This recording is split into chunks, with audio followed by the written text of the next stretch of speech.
Hi there. I've been really busy like the past few weeks or so because there's so many things happening in my life. However, um, that's none of your concern because the reason why I made this video is to do like a top 10 vinyl, not necessarily vinyl. I would say top 10 must-have albums because these albums are considered as classic. But I would definitely recommend you guys listen this album from the beginning until the end. Don't just go pick like the songs, and listen to just one or two songs of the album, because I would consider all the songs in the set of albums that I'm going to pick. I would consider all of them as beautiful, and it's something that you should listen in one sitting rather than skipping to the skip, because then what's the point of, if that's the case, then what's the point of calling it like top 10 albums? I would just say top 10 songs, but whatever. By the way, these are all just from the collection that I've got. If I had the chance, I would probably do an update to this, but for now, these are just from my collection so far, and let's get right to it. I'm not trying to get too long on this video. I'm just gonna explain just a little bit of it. So keep in mind, none of these are in particular order. Now, first album, Breakfast in America by Supertramp.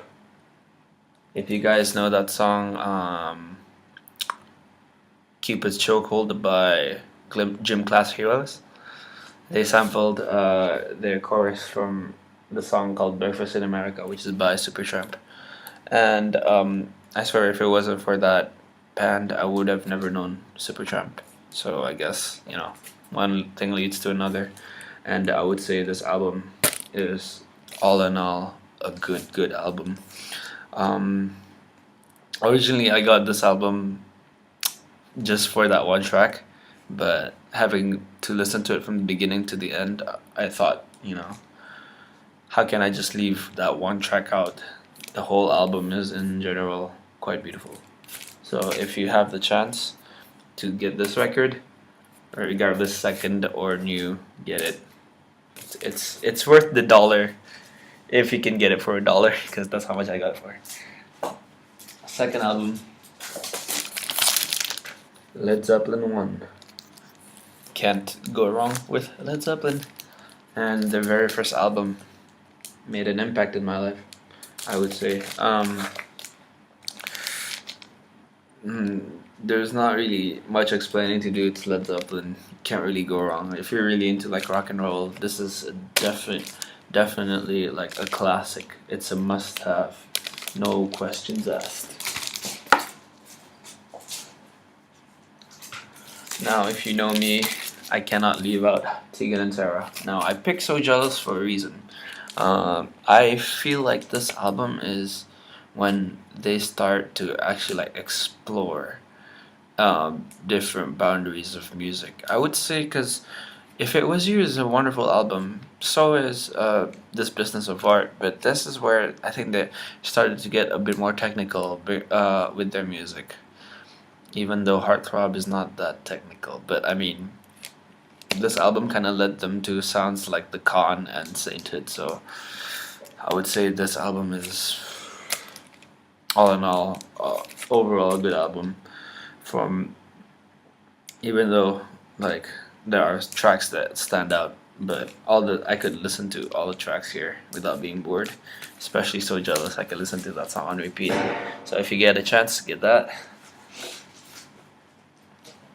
Number 4, Ziggy Stardust and the Spiders from Mars, David Bowie.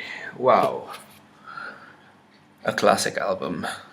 Should I say more? I don't think so. I mean, this album is quite big, and it should not be hard to find. You can probably get it for $2 at like a Salvation Army or something like that, or a thrift shop. So if you do get a chance to find this album, get it. Seriously, it's big for a reason. The whole album is just crazy. 10 years after, what? This is my very first 10 Years After album. I knew 10 Years After from Woodstock. I saw Alvinlee playing the guitar there. I thought it was like this crazy, amazing guitarist. But this album in general, the whole album is pretty much tight. I really recommend you guys check this out. So go for it. What? 10 Years After.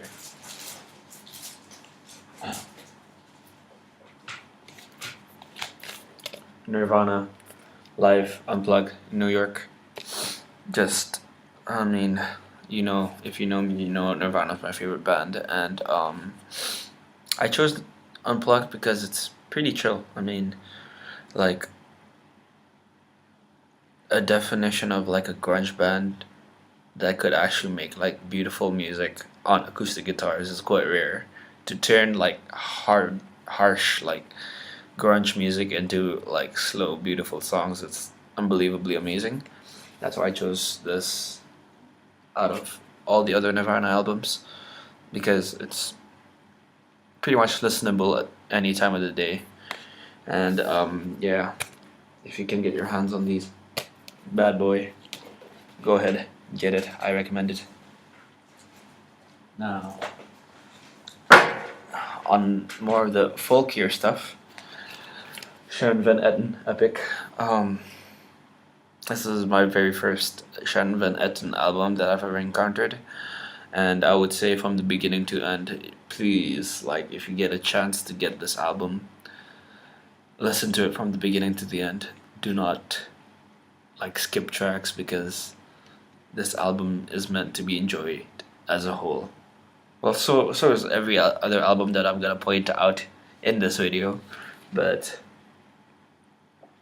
this album is just quite melancholic, some sad songs, but it's beautiful in a way of which I really can't explain.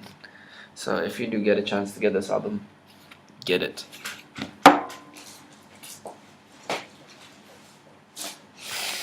Bob Dylan, Highway 61 Revisited. I would pick Free Will and Bob Dylan, but I thought this would be a bit more appropriate, because I think this is like one of the first albums that had like 11 minutes with the song Desolation Row, and I personally think that this album is like so excuse me, like So Jealous. This is the starting point of Bob Dylan going electric, so that makes like a huge mark point in his career, which then led on to Blonde on Blonde, which is like one of the biggest albums ever. So, and this whole album I really do enjoy. I can't really get tired of Bobby D. Last but not least, the most, well, this I'm gonna make it like a suspense or something. Gonna make you guys wait for a bit. Now,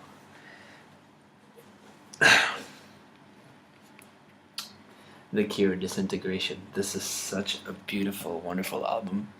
Very melancholic, very dark, very experimental. Well, not that kind of experimental, but this is like a huge jump from Kiss Me, Kiss Me, Kiss Me, because I don't think there's any like pop songs in this album. However, this is such a beautiful album. It's as melancholic as it is, it's still very. It doesn't make you feel sad listening to it.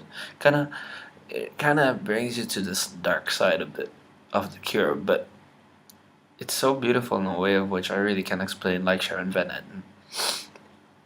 So if you do like if you guys are able to get a hold of this album, get it. I got the reissue one, so this one has the full songs, so which is like that, the gatefold, so it's pretty rad. So yeah, it's pretty much tight. Seriously, all the albums that I mentioned in this video, it's pretty much tight. This in particular is one of the best albums you could ever listen to. And yeah, I've been listening to this album for going on about 5 years now, and I'm still not tired of it. But yeah, those are my top 10s must have albums. But y'all know this is just my opinion, right? So if you guys are looking for new music and are wanting to look for um new stuff to listen to, go check those out. And yeah, I hope you guys enjoyed this video. If you like it, please click the like button, click the subscribe button if you're wanting to stay in touch and keep updated with my sort of stuff. And I see y'all later. Have a nice day.